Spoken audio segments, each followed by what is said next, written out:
Tale of Two Heroes. Tale of Two Heroes, Bob Ingram.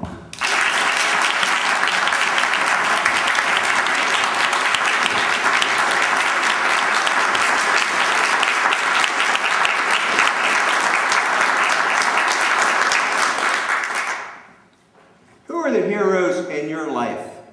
An athlete? A singer? A movie star? Please don't tell me it's a hotel heiress with a chihuahua. Let me tell you about my two heroes. Madam Contest Chair, fellow Toastmasters, and honored guest. Hero number one played center field for the New York Yankees. He graced the cover of Life magazine. He was an icon in the 1960s. He was baseball. Mickey Mantle, the Mick. He could hit with power from the left. He could hit with power from the right. It was my childhood fantasy to meet the Mick. One Saturday morning, my Little League coach called. "Bobby, I've got an extra ticket to the Major League All-Star game. Want to go?"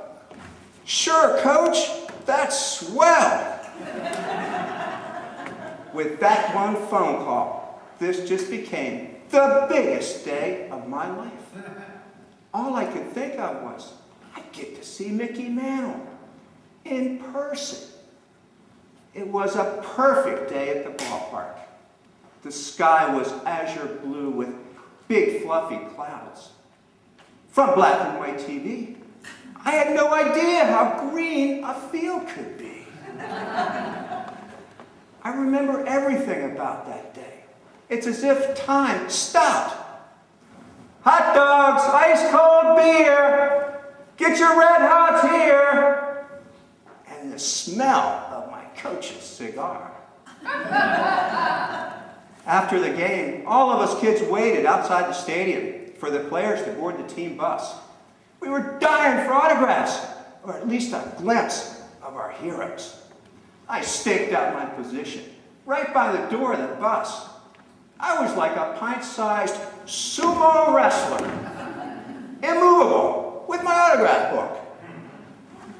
Players started trickling out of the locker room. I didn't recognize them out of uniform. They looked so normal, so mortal, until... No mere mortal, it was him!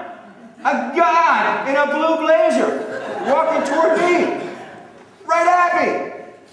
Mr. Mantle, sir, can I have your autograph?" Then I noticed his eyes, fixated on the bus.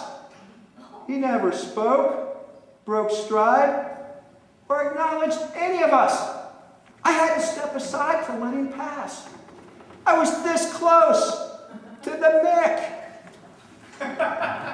There's no crying in baseball. But that day, I broke the rule. Hero number two is an 88-year-old man. He's no athlete. He uses a different type of wood.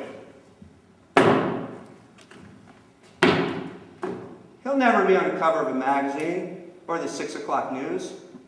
He blends into the crowd, an average Joe.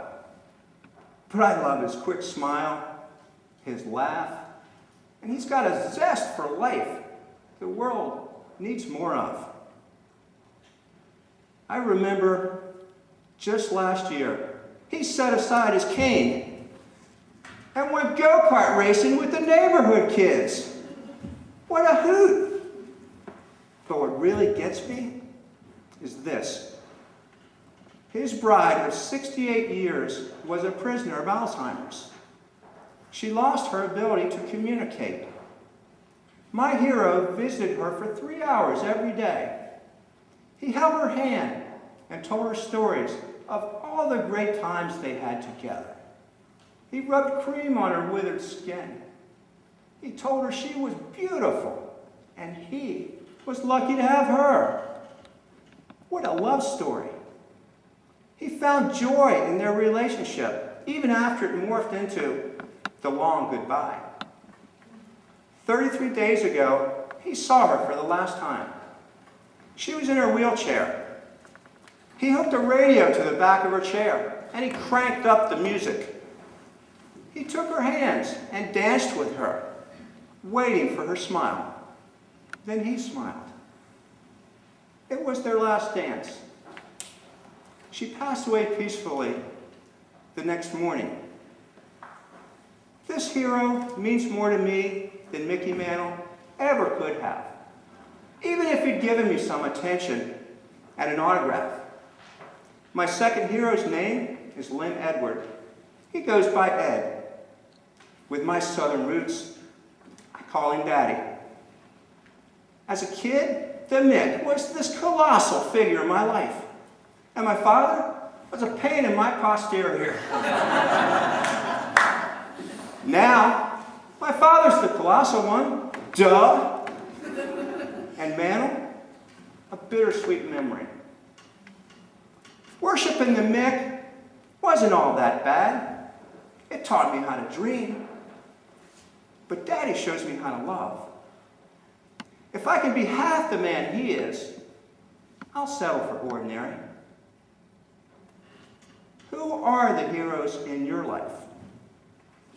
Are you idolizing someone famous when the real hero's sitting right next to you? Maybe you're the real hero, inspiring those around you. There's not a person in this room who could hit 536 home runs in the major leagues. But you can hit a home run in life by being someone's everyday hero.